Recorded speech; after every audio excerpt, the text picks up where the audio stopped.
thought I'd introduce myself. Just started putting a few things on the interwebs since the invention of video cassette recorders and electronic devices. I thought it might be the good opportunity to take advantage of some of that new technology and post some of my stuff online. I've been building cars for over 30 years, mechanic by trade, playing with motorbikes and lawnmowers as a kid, chainsaws.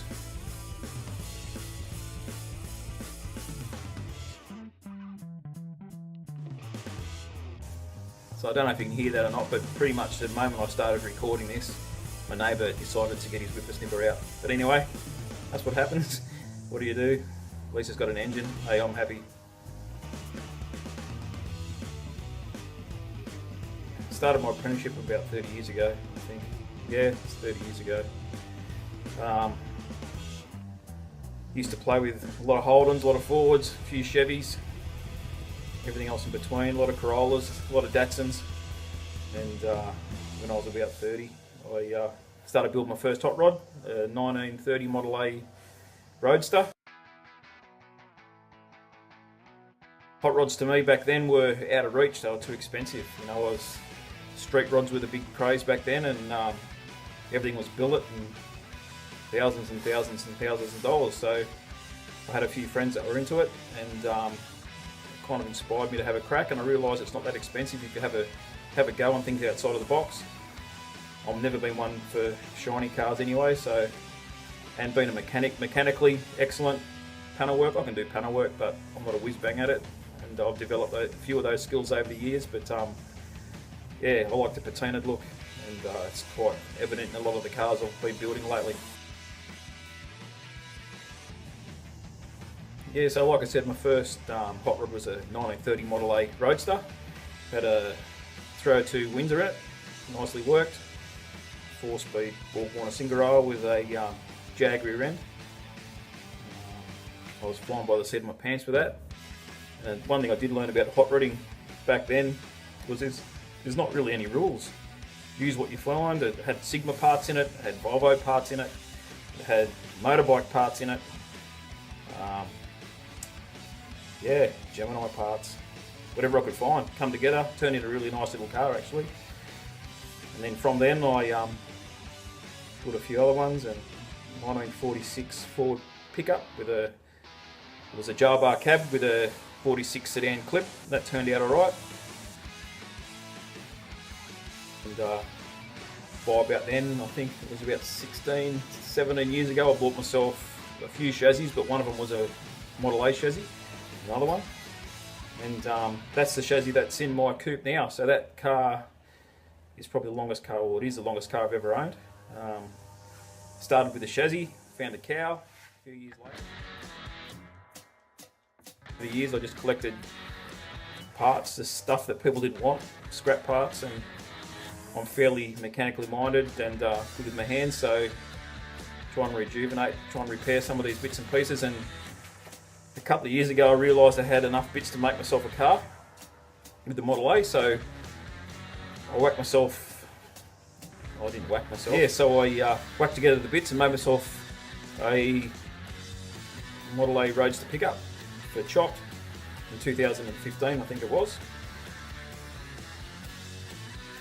It was slapped together really quick for the event, but the plan was always to either make a Tudor, a Roadster, or a Coupe. So I had these 28-29 recorders, had a 1930 cow, 1930 grill, found some 1930 doors, and I went, hey, I reckon I can do this. People said I couldn't, and it's not normally the done thing, but hey, if there's a challenge up, I'm up for it. And I grafted the 28-29 rear to the 30-31 front, and there we go, hence Halfa Mongrel. It's made up of all sorts of stuff, anything from sort of 1927 to 1948, back windows 1932, front shocks, rear shocks out of a 1948 Oldsmobile diff, rear end. Yeah, so she came together pretty cool. It's changed a bit over the time, but it's kind of where I want it now. I do have a side VLB8 I've been thinking about putting in it, but I've got other chassis and other projects too, so I do like the banger. There's a few changes I still want to do with it, just to improve it. I want to get the trim done, pretty it up a little bit. I'm not into pretty cars, but just to make it nice. I definitely want to make it drive better. She's all over the place, but that's the characteristics of the old Model A, and there are ways to improve that. So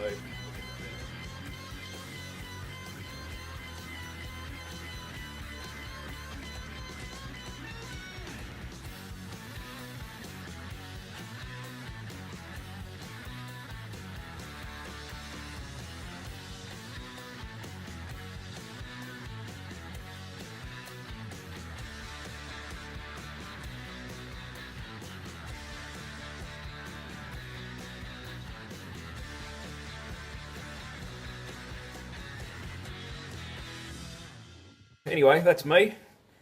I'm going to keep posting up videos, but as you've probably seen, I've been mucking around with an old VE Valiant. It's been wanting an Aussie daily for a while, and this thing came across my path at a reasonable rate, so I'm having a crack at it. It's not my first rodeo. I've been building cars forever, and yeah, it's going to be a fun little car.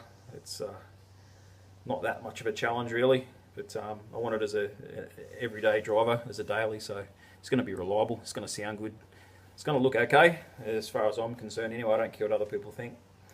You do as you want to do, and that's the beauty of customs and hot rods. You build it as you want it. I appreciate other cars, and hopefully people appreciate mine. Doesn't mean they have to fall in love with it, and but as long as they appreciate it, and I definitely appreciate shiny cars, but it's just not my bag.